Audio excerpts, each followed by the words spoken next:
Welcome to the programme. Now, I saw that yesterday you wrote about abolishing the factory tax, as you call it, when asked about this, but also a website that asked a number of think tanks, the Adam Smith Institute included, had a response from the Social Market Foundation think tank, which said, quote, to not overcomplicate the cost of living response, just give people cash.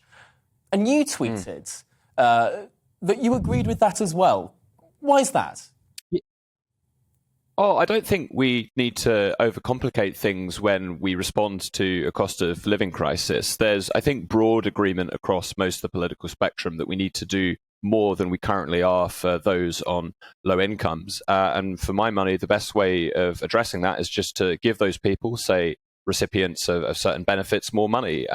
Different households are going to experience this cost of living crisis in different ways and in different areas. And I think that they are best placed to decide how to spend a direct cash payment in the most effective way for them. It might be that energy bills aren't as big a priority for some people. Maybe inflation in other areas is going to affect them more so. And cash payments is a more targeted way and gives more scope for individual circumstances than, say, measures directly targeted at reducing the cost of energy, like cutting VAT.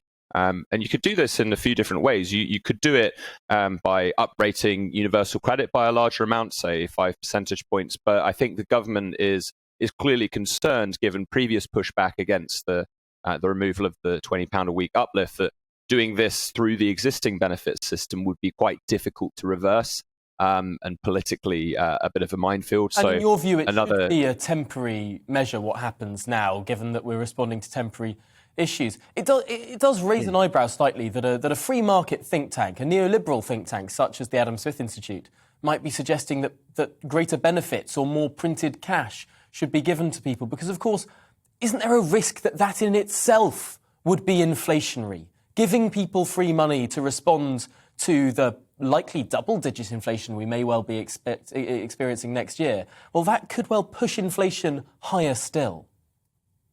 Yeah, there's certainly an inflationary risk here, and I think the best way to mitigate that is, rather than having it all being given out as one lump sum cash payment, is doing it over the course of a year and varying that amount depending on what inflation may be. But broadly speaking, I don't think people should be surprised that people on the centre-right, a free market think tank, are comfortable, at least in theory, with redistribution and helping out people on low incomes during a cost of living crisis. There's nothing in the kind of free market playbook that I think is opposed to helping people on low incomes through redistribution in general. It's just that we want to make sure it's done in the most efficient way and that we raise that money in a way that doesn't damage economic growth or at least doesn't hamper the economy as much as possible. And markets are very, very good at creating wealth for everyone. In the long run, everyone benefits, but in the short term, sometimes it makes sense to redistribute to cushion people from these sort of external factors that are causing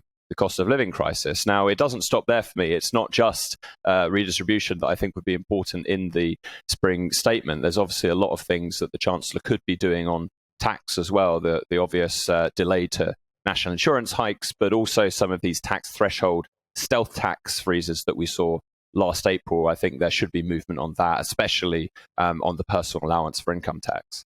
I suppose growth has to be the watchword through all of this. I'm afraid we've run to the end of the interview. I'm really glad that you mentioned the tax cuts that are necessary there too. But for now, Dan Pryor, thank you for joining us